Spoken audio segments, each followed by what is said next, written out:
Hello everyone, कैसे हो आप सब। उम्मीद करता हूँ सब अच्छे होंगे, सब स्वस्थ होंगे। मैं आ गया हूँ फिर से एक नया व्लॉग लेके।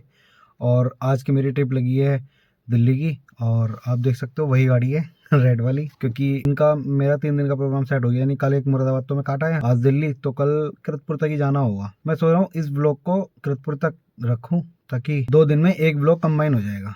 क्योंकि बेकारी मतलब इतना लंबा बनने वाला है नहीं दिल्ली में। अगर लगा कि लंबा बनेगा तो मैं इसको एक दिन का ही छोड़ दूंगा। तो अभी देखते हैं, निकलते हैं और 5 मिनट में यहाँ से और जाते हैं। कुछ मिलेगा रास्ते में दिखा दूंगा। और आज तारीख हो चुकी है 21 दिसंबर 2024 और चलते हैं आज दिल्ली की। काफी मेरे ख्याल से काफी टाइम हो गया दिल्ली की ट्रिप मारे हुए। हाँ, काफी टाइम हो गया। मैं कब गया था लास्ट टाइम? मैं गया था 30-31 के आसपास गया था, नवंबर में। दिसंबर चल रहा है, हाँ, अभी तक लगी नहीं ट्रिप। अब जा, वैसे तो लगती रहती है दिल्ली की लगातार के। लेट हो गई, कोई नहीं, सही है। दिल्ली वैसे भी भीड़ भाड़ बहुत ज्यादा वो रहती है। निकलते हैं आप, टाइम से देखो कितनी देर में पहुंचते हैं। इस टाइम 7:30 बज रहे हैं। चलते हैं यहाँ से, किस टाइम तक पहुंचते हैं। लगभग 10 बज चुके हैं और मैं अभी पहुंचा हूँ जैन सिकंजी, जो लास्ट में पड़ती है एकदम प्रतापपुर में, प्रतापपुर से पहले ही। अब 10 बज चुके हैं। ज़्यादा आधा घंटा 35 मिनट लगेंगे, मतलब 30 मिनट 35 मिनट लगेगी हमें पहुँचने में, अगर जाम नहीं मिला तो। निकलते हैं अब यहाँ से। वॉशरूम के लिए रुके थे, फ्री हो गए, अब चलते हैं। 11:30 बज चुके हैं और मैं आ चुका हूँ दिल्ली में आया हूँ मैं करोल बाग में। और गाड़ी मैंने पार्क कर दी है। ये देखो, सारी लाइन गाड़ियों की लग रखी है पार्किंग की। और बस देखते हैं यहाँ से 1-2 बजे निकलेंगे और उसके बाद दूसरी मार्केट में जाना है, वहाँ थोड़ा सा काम है। उसके बाद वो निपटा के सीधे घर के लिए निकलेंगे। अब देखते हैं, खाने पीने चलते हैं, भूख लग रही है। अब निकलते हैं यहाँ से। वैसे मैं बता दूं, करोल बाग ना मशहूर है अपने गाड़ी के डिजाइनिंग के काम के मतलब के हिसाब से ना। मतलब जैसे गाड़ियों में काम कराना हो तो बहुत काम होते हैं गाड़ियों के, कार श्रृंगार के, बूफर के, स्पीकर के। ये देखो अलॉय व्हील वगैरह कैसे रखे हैं। बाइक के हैं शायद, हाँ, स्पोर्ट बाइक के हैं। ये देखो, ये अलॉय व्हील मिलते हैं यहाँ। पूरा एड्रेस आ रहा है, देख सकते हो आप, समझ जाओगे। और यही करोल बाग गाड़ियों के नाम में बहुत मशहूर है।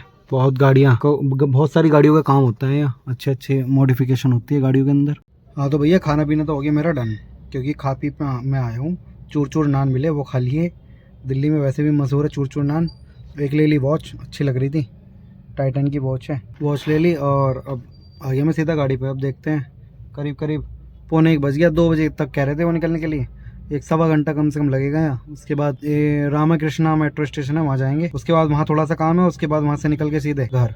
देखो, एक बात बोलता हूँ, बुरा मत मानना। वो कहते हैं ना, छोरा छोरी को प्यार करे या छोरी छोरा को प्यार करे। अगर छोरी का फोन का रिचार्ज खत्म हो जाए, छोरी बोलती है छोरे को, तो छोरा करा देता है। अगर छोरे का बैलेंस खत्म हो जाए तो छोरी से बोलेगा, तो छोरी के पास पैसे होंगे तो वो छोरी से बोलेगा कि यार मेरा रिचार्ज खत्म हो गया, तो छोरी एकदम करती है। तो इस बात को गलत मिल लेना, मैं कहना यहाँ चाह रहा हूँ अब अपनी बिजनौरी भाषा में, सीधी देसी। लोंडे का बैलेंस खत्म होगा तो वो लोंडिया डलवाएगी, और लोंडिया का बैलेंस खत्म हुआ तो लोंडा डलवाएगा। ये अपनी बिजनौरी भाषा है। और भैया, महादेव अगर चाहें हमारे शिव शंकर, अगर आप मंदिर जाना छोड़ दोगे, एक लोटा जल चढ़ाना शुरू नहीं करोगे, तो समझो आपका भी रिचार्ज नहीं होगा।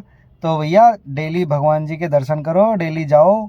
जैसे रिचार्ज होते हैं एक दूसरे के, मेल फीमेल के, ऐसे ही आप भी भैया, जो भी भक्त हों, अपना शिव जी के शिवलिंग पे जाओ, जल चढ़ाओ। मैं भी चढ़ाता हूँ लेकिन मेरा काम ही ऐसे, टाइम ही नहीं मिल पाता।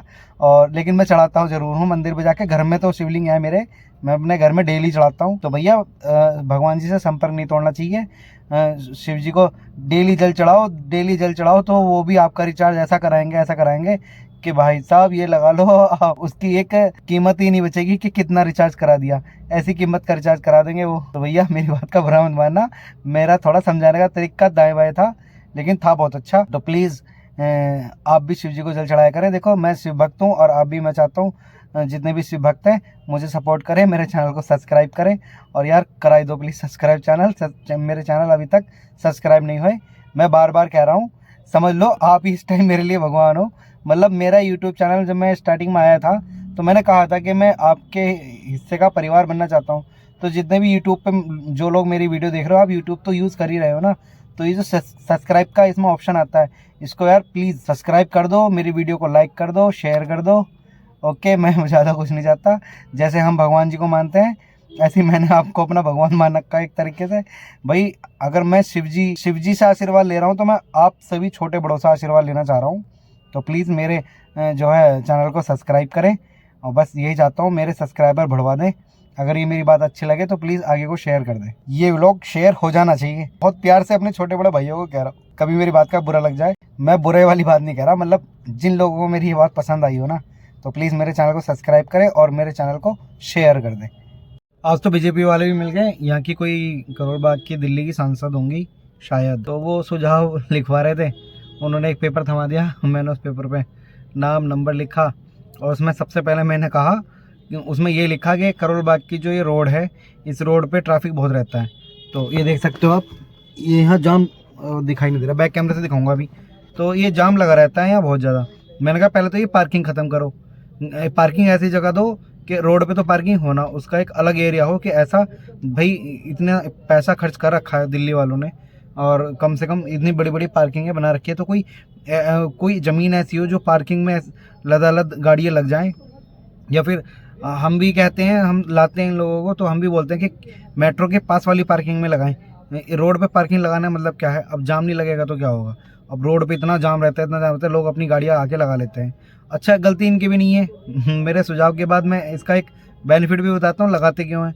लगा इसलिए लेते हैं कि आसपास की दुकान वाले मना तो करेंगे नहीं, करेंगे तो वो हटाएगा नहीं, ज़बरदस्ती वाली बात आ जाएगी। तो जो है गाड़ी पार्किंग लगाने मतलब इनका इसलिए है, ये गाड़ी अगर पार्किंग लगाएंगे कोई और यहाँ फ्री में पार्किंग लगाएगा नहीं, पैसे देने पड़ेंगे तो पार्किंग लगेगी, जाम भी नहीं होगा। तो मैं समझता हूँ शायद मैंने सुझाव में गलत लिख दिया है, वो जल्दी कर रही थी इसलिए मैंने पार्किंग के लिए लिख दिया। बट अगर मेरे पास कॉल आई तो मैं कहूँगा ज़रूर कि पार्किंग को तो छोड़ो, पार्किंग तो जैसा है ठीक है, क्योंकि इसमें बेनिफिट भी है। भाई मैं मजाक कर रहा हूँ, इसमें पार्किंग मैंने लिख दिया जल्दबाजी में, मुझे कुछ समझ में नहीं आया सुझाव में। सबसे पहले सुझाव होना चाहिए दिल्ली के अंदर, एक तो ये रेड लाइट के एरिया बिल्कुल ख़त्म करे जाएँ, ड्यूटी ऐसी लगाई जाए पुलिस वालों की कि रात को 10 से लेके और रात को 2 बजे तक की ड्यूटी ऐसी चले। कुछ एरिया हैं, मैं नाम नहीं खोल रहा हूँ दिल्ली के अंदर, वो उन एरियो में ड्यूटी ऐसी लगे कि रात में उन लोगों को पकड़े। दूसरी चीज़, लोगों को पकड़ के मतलब जो लोग अगर गलत हरकत करते हुए मिले तो उनको थोड़ा सा संस्कार दें और थोड़ी सी सज़ा भी दें। तीसरी चीज़ ये है, दिल्ली के अंदर रश बहुत रहता है और जो हाई बीम पे रोड लेके गाड़ी लेके चलते हैं ना, बिल्कुल सामने लाइट मार के, उनसे कहे रात में डाउन करके चलें। सब दिखता है दिल्ली में, स्ट्रीट लाइट में बहुत लाइटें वाइटें लगी हुई हैं ऑन हाईवे ऑन रोड पे, कोई दिक्कत नहीं है।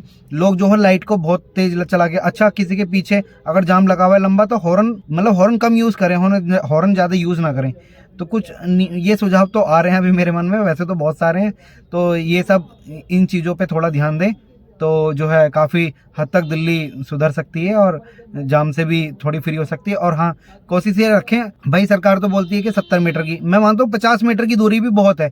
अगर एक गाड़ी से दूसरी गाड़ी का फासला 50 मीटर तक रहेगा और तरीके से पार्किंग की जाएगी तो कभी दिक्कत दिल्ली के अंदर आने वाली है नहीं। वैसे हाईवे इतने अच्छे हो चुके हैं कि दिल्ली में अब जाम जल्दी से मिलता नहीं है। ऑफिस टाइम पे होता है जाम, जल्दबाजी होती है, लेकिन अगर सब एक लाइन में चलें तो जाम कभी नहीं लगेगा। वो क्या होता है ना, एक साइड से चले तो एक ने दाएं से डाल दी, एक ने बाएं से डाल दी, एक ने और पल्ली साइड से डाल दी, दूसरी साइड से डाल दी, तो ऐसे ना जाम बहुत जल्दी लग जाता है। तो मैं तो ये कहूँगा कि कोशिश ये रखें कि क्या नाम, जाम खुद अपने आप को खुद मन में ये सोचें जब गाड़ी लेके चलें कि जाम लगने की नौबत ना आए। एक लाइन में चलें, एक साइड लाइन गाड़ियाँ निकलती चली जाएंगी एक ही लाइन में ही। अब वो गाड़ी में वो ये दाएं बाएं करना, जिसको राइट जाना है वो पहले से ही राइट में रहे, जिसको लेफ्ट जाना है वो पहले से लेफ्ट में रहे। सब गूगल मैप यूज़ कर रहे हैं, और जिसको सेंट्रल जाना है वो सेंट्रल वाली रोड पर रहे। दिल्ली के अंदर ये सबसे बड़ी बेवकूफ़ी है कि लोग एक लाइन में नहीं चलते, दाएं बाएं हट के बहुत चलते हैं। तो प्लीज़ भाई मेरा कहना ये है कि अपना हिसाब से चलो, जिस लाइन में चलना है उस लाइन में चलो। राइट कटना है तो राइट के लिए पहले हो जाओ, लेफ्ट जाना है तो लेफ्ट के लिए पहले हो जाओ, और 50 मीटर की दूरी कम से कम गाड़ी से बना के रखो तो कम से कम ये रहेगा। वैसे शहर में बनती तो है नहीं दूरी, 50 नहीं 20 मीटर की रखो, कम से कम रखो तो सही। अगर रखोगे तो यकीन मानना ट्रैफिक बिल्कुल जीरो रहेगा और क्या नाम एकदम छीद रहेगी, जाम भी जल्दी से नहीं लगेगा। और आगे जो जाम लगाएंगे पुलिस वाले तुरंत उनको पकड़ के उनका चालान काटें। गलती क्योंकि आगे वाले कुछ बेवकूफ़ होते हैं जो उल्टी सीधी चलाते हैं और दाएं बाएं को डाल देते हैं। भाई अगर पूरा प्रॉपर, अगर आप पक्के से ड्राइविंग जानते हो, बिल्कुल प्रॉपर सारे नियम फॉलो जानते हो तो आप ड्राइविंग करो, वरना ड्राइविंग करने का आपका कोई फ़ायदा नहीं है। इस तरह से ड्राइविंग मत करो बिल्कुल भी। ये देखो अब रोड का जाम, इस कदर जाम लगा रहता है रोड पे। अब बताओ ये जाम नहीं लगेगा तो कैसे होगी? दिल्ली फ्री हो ही नहीं रही है। भाई देखो, रोड का अनुमान लगाना बहुत बड़ी बात है। अगर गाड़ी वाला अपनी टायरों को समझ के और अपनी गाड़ी को समझ के कितनी बड़ी है अनुमान लगा ले तो ये जाम नहीं लगेगा बिल्कुल भी। ये देखो करोल बाग में गाड़ी का क्या हाल करते हैं, ये देख रहे हो आप, पूरी खोल बांध के पूरी दरवाजे सीट वीट फाड़ के फिर उसको बिल्कुल दोबारा रिन्यूअल कर रहे हैं। अरे पता नहीं क्या क्या कर रहे हैं। तो पूरी गाड़ी को खोल मोल तोल के इस गाड़ी, ये देखो बलेनो निकल रही है, इस गाड़ी की सीट वीट पूरी फाड़ फूड़ के फिर उसको नई चढ़ाई।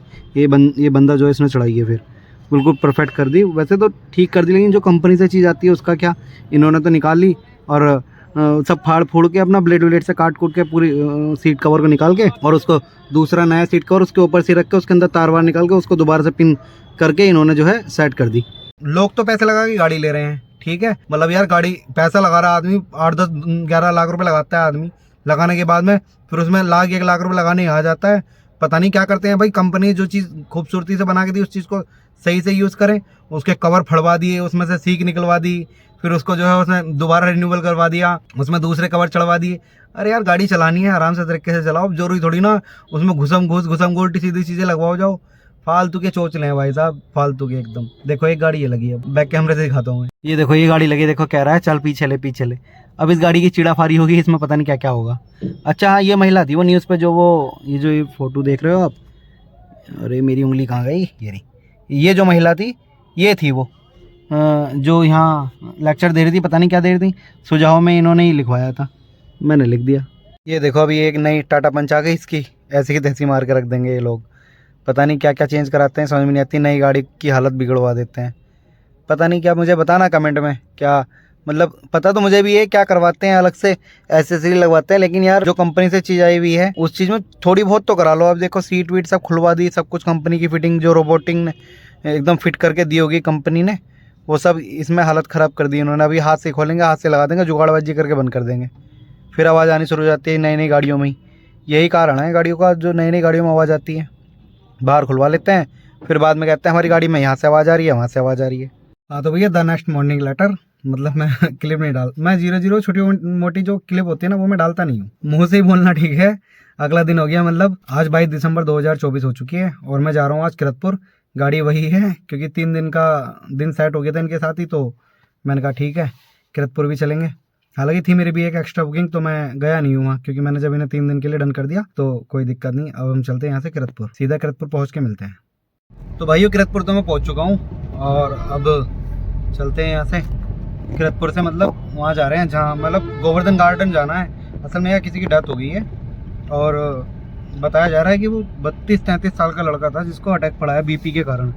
तो भाई हम तो ये कहते हैं अपनी हेल्थ को ना ठीक ठाक रखो। अगर हेल्थ बिगड़ी तो समय का कुछ नहीं पता, कब कितनी उम्र में कितनी जल्दी निकल जाए इंसान। भाई शरीर को जितना अच्छा रखोगे, फिट रखोगे, उतना बढ़िया। वरना भैया देख लो जैसे मैं जा रहा हूँ ऐसे कहीं किसी के साथ ना हो, भगवान ना करे ऐसा। मृत्यु तो सत्य है, क्यों नहीं है, लेकिन ऐसा कभी होना नहीं चाहिए। ये देखो किरतपुर चौराहे पे आ चुका हूँ मैं। किरतपुर के अंदर स्टेशन चौराहा बोलते हैं इसको। अब रुकते हैं यहाँ, वो लोग आ रहे हैं, फिर चलते हैं सीधे गोवर्धन गार्डन। यही है गोवर्धन गार्डन, यहीं आया था मैं, गाड़ी मैंने सामने वो लगा दी। और ये कुछ इस तरह की प्रॉपर्टी है, बढ़िया है। यहाँ शादी वादी कब होगा, शादी वादी वगैरह फंक्शन का प्रोग्राम यहाँ होता होगा। प्रॉपर्टी कुछ इस तरह की है और बढ़िया है। यहाँ रष्टी का प्रोग्राम चल रहा है, इन होटलों में ही चलते हैं सारे प्रोग्राम, शादी विवाह सब कुछ। बाहर से कुछ इस तरह की प्रॉपर्टी है। ये अपना किरतपुर बिजनौर रोड चली गई और ये अपना पुरानी वाली नजीबाबाद को चली गई। और हाईवे आपको पता ही है बनी गया बाईपास का, किरतपुर में अब अंदर आने की ज़रूरत पड़ती नहीं है। तो अब मैं यहाँ से निकल रहा हूँ और अब इस ब्लॉग को मैं ज़्यादा लंबा खींचना नहीं चाहता। आई होप अगर ये ब्लॉग आपको अच्छा लगे तो please like, subscribe, comment, share जरूर करना। Okay bye.